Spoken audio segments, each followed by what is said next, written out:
Shalom, Bapak Ibu Saudara-saudari yang kekasih. Sebelum kita mendengarkan firman Tuhan, renungan di hari Sabtu 5 September 2020, marilah kita berdoa. Allah Bapa yang bertahta di dalam kerajaan sorga, kami mengucap syukur dan terima kasih kepadamu, karena kasih setia Tuhan yang begitu luar biasa menyertai kehidupan kami, sehingga kami boleh bangun dari tidur kami dan memulai segala aktivitas kami hari ini. Sebelumnya kami mau mendengarkan firman Tuhan. Berfirmanlah Engkau ke tengah-tengah kami, kuasai hati dan pikiran kami. Di dalam nama anak-Mu Tuhan Yesus Kristus, kami berdoa dan mengucap syukur kepadamu. Amin. Bapak Ibu, renungan kita pada hari ini tertulis dalam kitab Mazmur pasal 119 ayatnya yang ke-40. Demikianlah dikatakan, sesungguhnya aku rindu kepada titah-titah-Mu, hidupkanlah aku dengan keadilan-Mu. Demikianlah firman Tuhan. Bapak Ibu saudara-saudari yang kekasih dalam nama Tuhan kita Yesus Kristus, hidup di dunia dengan tetap melakukan kehendak Tuhan bukanlah hal yang mudah atau yang gampang. Mengapa? Karena dunia ini selalu menawarkan keindahan, menawarkan kenikmatan. Sekalipun keindahan dan kenikmatan yang ditawarkan oleh dunia ini, itu hanyalah kenikmatan yang sementara.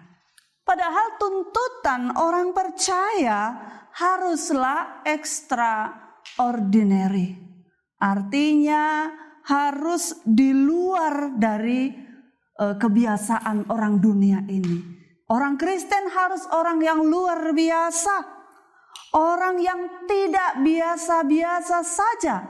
Atau harus tampil beda dari orang-orang dunia ini. Itulah yang diimani oleh pemazmur. Dia memiliki pemahaman bahwa yang berharga dan yang selalu dikejar-kejar oleh manusia hanyalah menjadi kesia-siaan dan tidak berguna untuk hari esok saat Tuhan memanggil kita. Seperti yang dikatakan oleh pengkhotbah bahwa segala sesuatu yang di dunia ini hanyalah kesia-siaan. Sehingga pemazmur mengalami ataupun merasakan bahwa hidupnya lebih senang untuk mengejar dan melakukan apa yang dikehendaki Tuhan. Lebih senang untuk menyenangkan hati Tuhan.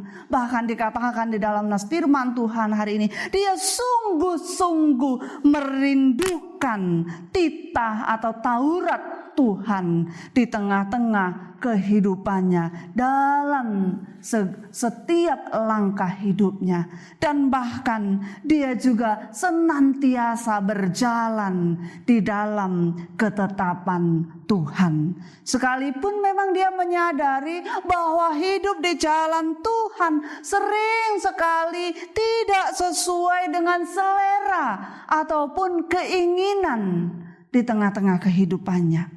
Tapi pemazmur sangat menyadari bahwa Tuhan memiliki janji keselamatan yang pasti akan diberikan kepada setiap orang yang takut kepadanya, setiap orang yang hidup di dalam Tauratnya, setiap orang yang melakukan ketetapan-ketetapannya. Itu sebabnya dia mampu berkata, hidupkanlah aku dengan keadilan-Mu. Karena Tuhan kita adalah Tuhan yang maha adil. Pemazmur juga sepenuhnya mengimani di tengah-tengah kehidupannya bahwa tidak ada keadilan dunia ini yang dapat menyenangkan jiwa raganya selain daripada Tuhan. Itu sebabnya keyakinan pemazmur penuh hanya kepada Tuhan saja. Ada lagu yang ditulis oleh Elmo Mercer saat dia berusia 19 tahun. Setelah dia sukses untuk menulis sebanyak 1.600 lagu selama 5 tahun dia berkarya. Judul lagunya itu pasti semua kita sudah tahu, yaitu Tiap Langkahku. Dikatakan di dalam nas lagu itu atau lirik lagu itu, tiap langkahku diatur oleh Tuhan dan tangan kasih-Nya membimbingku. Di tengah gelombang dunia menakutkan, hatiku tetap tenang teguh. Tiap langkahku ku tahu Tuhan yang pimpin, ke tempat tinggi ku dihantarnya. Hingga sekali nanti aku tiba di rumah Bapa sorga yang baka. Dalam lagunya ia bersaksi bahwa hanya Tuhanlah yang senantiasa memimpin langkahnya. Sekalipun dia harus mengalami begitu banyak kesulitan, begitu banyak tantangan, begitu banyak gelombang, tetapi dia tetap yakin sehingga hatinya senantiasa tenang dan teduh.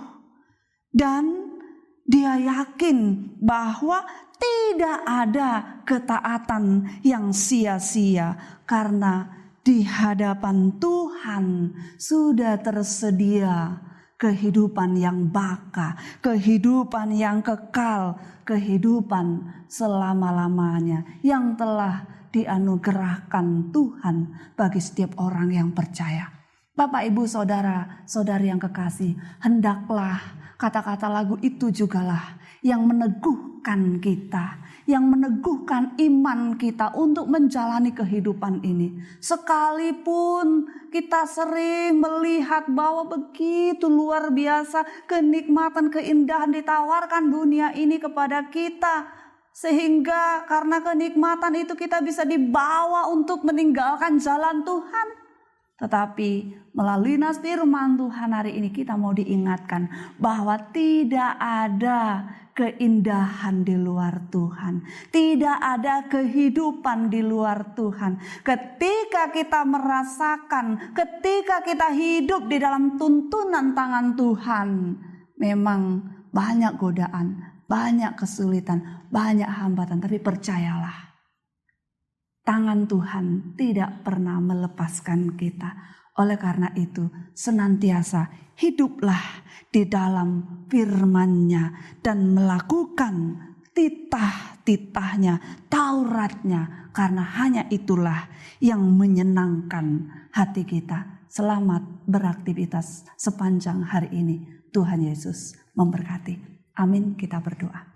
Ya Allah Bapa yang bertahta di dalam kerajaan surga, kami mengucap syukur dan terima kasih kepadamu atas sapaan-Mu melalui firman-Mu pada hari ini yang mengingatkan kami bahwa begitu nikmatnya Tuhan hidup di dalam Taurat-Mu, melakukan kehendak-Mu. Begitu luar biasanya penyertaan Tuhan yang senantiasa kami rasakan ketika kami mau serahkan hidup kami kepada Tuhan. Karena di luar Tuhan tidak ada yang dapat memberikan keadilan kepada kami. Semua yang ada di dunia ini hanyalah sia-sia. Tetapi ketika kami jalani bersama dengan Tuhan, maka itulah yang akan membawa kami kepada kehidupan yang kekal yang telah Tuhan janjikan bagi setiap orang yang percaya kepadamu. Terima kasih Bapa. Kami saat ini berdoa untuk seluruh jemaat Tuhan yang saat ini mendengarkan firman-Mu. Biarlah Tuhan, Engkau yang mengurapi setiap hati jemaat-Mu Tuhan. Engkau memberkati setiap kehidupan mereka. Berkati mereka dalam setiap pekerjaan yang mereka lakukan, aktivitas yang mereka lakukan. Sehingga semuanya itu boleh menjadi berkat, karunia, sukacita di tengah-tengah kehidupan mereka. Terlebih kemuliaan bagi nama Tuhan. Kami berdoa untuk jemaat-Mu yang saat ini terbaring sakit lemah, baik yang ada di rumah maupun di rumah sakit. Jamah tubuh mereka Tuhan, melalui bilur-bilur kasih-Mu, sembuhkanlah mereka. Mereka yang berduka Tuhan hiburkan. Mereka yang bersuka cita karena umur panjang, biarlah Tuhan semakin tambah-tambahkan sukacita itu Tuhan. Dan ingatkan mereka senantiasa mengucap syukur kepada Tuhan. Berkati bangsa negara kami ini Tuhan, di dalam memutus mata rantai penyebaran virus corona ini. Terima kasih Tuhan, Kau sudah memberikan titik terang melalui vaksin yang sudah ditemukan. Biarlah itu boleh segera direalisasikan di tengah-tengah kehidupan kami, sehingga kami boleh menjalani kehidupan normal. Terima kasih Bapa. Kami juga berdoa untuk seluruh hamba-hamba Tuhan yang melayani di tengah-tengah gereja-Mu. Dalam persiapan mereka untuk pelayanan ibadah minggu esok, Engkau urapi hati dan pikiran kami. Terima kasih Bapa. Kami serahkan juga seluruh jemaat Tuhan yang mempersiapkan diri untuk bersama-sama dengan kami beribadah, baik yang ibadah di rumah maupun yang beribadah di gereja. Kiranya Tuhan yang menyertai kehidupan kami. Ampunkan kami dari segala dosa-dosa kami. Dalam nama anak-Mu Tuhan Yesus Kristus, kami berdoa dan mengucap syukur kepadamu. Anugerah Tuhan kita Yesus Kristus, kasih setia Allah Bapa, dan persekutuan Roh Kudus kiranya menyertai kita sekalian. Amin. Shalom.